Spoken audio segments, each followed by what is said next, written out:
আজ থেকেই সতর্ক হন, 7টি কথা বলা বন্ধ করুন, তা না হলে আপনার দোয়া কবুল হবে না। একজন মুসলিমের কখনো বলা উচিত নয় এমন কিছু বাক্য। ইবনুল কাইয়িম রাহমাতুল্লাহ আলাইহি বলেছেন, গুনহা দোয়াকে ঠেকিয়ে দেয়, যেমন আগুন ও পানি একে অপরের বিপরীত। নোট: শেষে দেওয়া গাইডটা অবশ্যই পড়বেন। সেখানে দোয়া কবুল হওয়ার একটি প্রমাণিত পদ্ধতিও দেওয়া আছে। এই 7টি কথা বলা থেকে অবশ্যই বাঁচবেন। ওর চেহারা দেখো। কারো চেহারা নিয়ে উপহাস করা মানে আল্লাহর সৃষ্টিকে উপহাস করা। অবশ্যই আমি মানুষকে সৃষ্টি করেছি সর্বোত্তম গঠনে। সূরা আত-তিন। আল্লাহ আমাকে ক্ষমা করবেন না। হে আমার বান্দাগণ, যারা নিজেদের ওপর বাড়াবাড়ি করেছ, তোমরা আল্লাহর রহমত থেকে নিরাশ হইও না। আল্লাহ অবশ্যই সকল পাপ ক্ষমা করে দেবেন। নিশ্চয়ই তিনি ক্ষমাশীল, পরম দয়ালু। সূরা আজ-জুমার। 3. আল্লাহ আমাকে ঘৃণা করেন। তিনি আল-ওয়াদুদ, পরম ভালোবাসার মালিক, আর তিনি অত্যন্ত ক্ষমাশীল, প্রেমময়। সূরা আল-বুরুজ।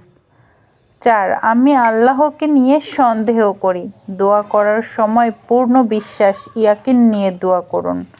আমি কোনো কাজের নই, আমি মূল্যহীন। আর আমি তো আদম সন্তানদের সম্মানিত করেছি এবং আমি তাদেরকে স্থলে ও সমুদ্রে বাহন দিয়েছি এবং তাদেরকে দিয়েছি উত্তম রিজক, আর আমি যা সৃষ্টি করেছি তাদের থেকে অনেকের ওপর আমি তাদেরকে অনেক মর্যাদা দিয়েছি। সূরা আল-ইসরা। গালিগালাজ, বাজে কথা বলা। ভালো কথা বলুন, নইলে নীরব থাকুন।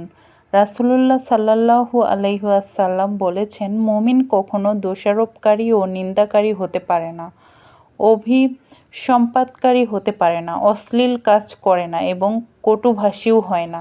তিরমিজি। 1977। 7. মায়ের কসম, বাবায়ের কসম বলা। শপথ কেবল আল্লাহর নামে বৈধ।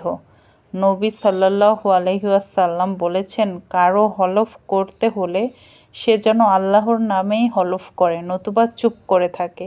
বুখারী 2679। গাইড: দোয়া কবুল হওয়ার উপায়। যদি সত্যিই চান আপনার দোয়া কবুল হোক, তবে এমনভাবে দোয়া করুন যেভাবে রাসূল সাল্লাল্লাহু আলাইহি ওয়াসাল্লাম আমাদের শিক্ষা দিয়েছেন, এবং এই পদ্ধতি প্রমাণিত, কার্যকর এবং বরকতময়। একটি সহজ ও শক্তিশালী পদ্ধতি। প্রথমে আল্লাহর প্রশংসা করুন, তারপর রাসূল সাল্লাল্লাহু আলাইহি ওয়াসাল্লামের ওপরে দুরূদ সালাওয়াত পাঠান, এরপর আপনার প্রয়োজনীয় দোয়া করুন। ইনশাআল্লাহ আমাদের দোয়া কবুল হবে।